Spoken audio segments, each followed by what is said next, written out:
Number game ಮೇಲೆ ನೂತನ CM DKShi ಅದೃಷ್ಟ ನಂಬರ್ 1 ಕಾರ್ಡ್ನಲ್ಲೇ ವಿಧಾನಸೌಧಕ್ಕೆ ಭಾವಿ ಸಿಎಂ ಡಿಕೆ ಎಂಟ್ರಿ ಕೊಟ್ಟಿದ್ದಾರೆ. ಸಿಎಲ್ಪಿ ಸಭೆಗೆ ಕೆಐಎ ಕಾರ್ನಿವಲ್ ಕಾರ್ಡ್ನಲ್ಲಿ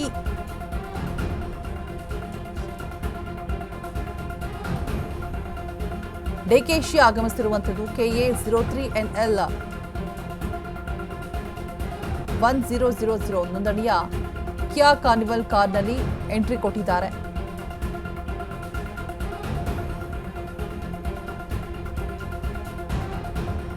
ಡಿಕೆಶಿ ಸದ್ಯ ಬಳಸ್ತಾ ಇರುವಂತಹ ಕಾರಿನ ನಂಬರ್ ಕೂಡ 5+1 = 6. ನಿಮ್ಮ ಅಶ್ವವೇಗದಲ್ಲಿ ಡಿಕೆ ನಂಬರ್ ಗೇಮ್ ರಹಸ್ಯ ರಿವೀಲ್ ಆಗ್ತಾ ಇದೆ.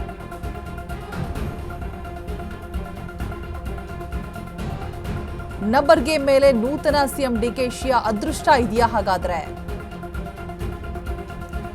ನಂಬರ್ 1 ಕಾರ್ಡ್ನಲ್ಲೇ ವಿಧಾನಸೌಧಕ್ಕೆ ಭಾವಿ ಸಿಎಂ ಡಿಕೆಶಿ ಎಂಟ್ರಿ ಕೊಟ್ಟಿರುವಂತದ್ದು. ಸಿಎಲ್ಪಿ ಸಭೆಗೆ ಕಿಯಾ ಕಾರ್ನಿವಲ್ ಕಾರ್ನಲ್ಲಿ ಆಗಮಿಸಿದ್ದಾರೆ.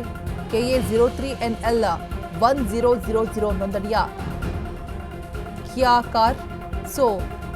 ಸಂಖ್ಯೆ 1 ಮತ್ತು 6 ಮೇಲೆ ಡಿಕೆಶಿ ಸದ್ಯ ಬಳಸ್ತಾ ಇರುವಂತಹ ಕಾರಿನ ನಂಬರ್ ಕೂಡ 5+1 = 6.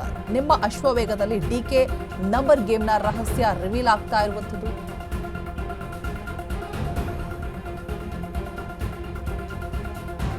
ನಂಬರ್ ಗೇಮ್ ಮೇಲೆ ನೂತನ ಸಿಎಂ ಡಿಕೆಶಿ ಅದೃಷ್ಟ ಇದೆಯಾ? ಹಾಗಾದ್ರೆ ನಂಬರ್ 1 ಕಾರ್ಡ್ನಲ್ಲಿ ವಿಧಾನಸೌಧಕ್ಕೆ ಭಾವಿ ಸಿಎಂ ಡಿಕೆ ಎಂಟ್ರಿ ಕೊಟ್ಟಿದ್ದಾರೆ.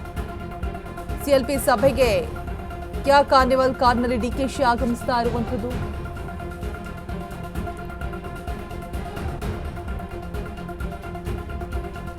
ಸಂಖ್ಯೆ 1 ಮತ್ತು 6 ಮೇಲೆ ಡಿಕೆಶಿ ಲಕ್ ನಿರ್ಧಾರ ಆಗತ್ತಾ? ಆ ನಂಬರ್ಸ್ ಮೇಲೆ ನಂಬಿಕೆಯನ್ನ ಇಟ್ಟಿರುವಂತಹ ಡಿಕೆ ಶಿವಕುಮಾರ್ ಅದೇ ನಂಬರ್ನ ಕಾರ್ನಲ್ಲಿ ಕೂಡ ಬಂದಿದ್ದಾರೆ, ಆಗಮಿಸಿದ್ದಾರೆ. ಸದ್ಯ ಬಳಸ್ತಾ ಇರುವಂತಹ ಕಾರ್ನ ನಂಬರ್ ಕೂಡ 5+1 = 6. ನಿಮ್ಮ ಅಶ್ವವೇಗದಲ್ಲಿ ಡಿಕೆ ನಂಬರ್ ಗೇಮ್ನ ರಹಸ್ಯ ಕಂಪ್ಲೀಟ್ ಆಗಿ ರಿವೀಲ್ ಆಗ್ತಾ ಇದೆ. ಡಿಕೆಶಿ ಬಿಫೋರ್ ಅಂದರೆ ಪಟ್ಟಾಭಿಷೇಕವನ್ನು ನೆರವೇರಿಸೋದಕ್ಕಿಂತ ಬಿಫೋರ್ ಅಧಿಕ ಮಾಸ ಇರುವಂತಹ ಸಂದರ್ಭದಲ್ಲಿ ಏನೆಲ್ಲ ಘೋಷಣೆಗಳಾಯಿತು, ಆ ಸಂದರ್ಭದಲ್ಲಿ ಕೂಡ ಜ್ಯೋತಿಷಿಗಳನ್ನು ಕೇಳದೆ ಯಾವುದೇ ಕೆಲಸ ಕಾರ್ಯಗಳನ್ನು ಮಾಡಲಾಗುವುದಿಲ್ಲ, ಅವ್ರನ್ನ ಫಸ್ಟ್ ಸಲಹೆ ಸೂಚನೆಯನ್ನು ತೆಗೆದುಕೊಂಡು ಅದಾದಮೇಲೆ ಮಾಡಲಾಗತ್ತೆ ಅಂತ ಹೇಳ್ತಾ ಇದ್ರು. ಅವರ ಅತ್ಯಾಪ್ತರಾದಂತಹ ದ್ವಾರಕನಾಥ ಗುರೂಜಿ ಆಗಿರ್ಬೋದು, ಎಲ್ಲರೂ ಕೂಡ ಮಾತನಾಡಿಸಿದಂಥ ಸಂದರ್ಭದಲ್ಲಿ ಅವ್ರು ಹೇಳಿದಂತಹ ಒಂದು ಹಾದಿಯಲ್ಲೇ ನಡೆದುಕೊಂಡು ಹೋಗ್ತಾ ಇದ್ದಾರೆ.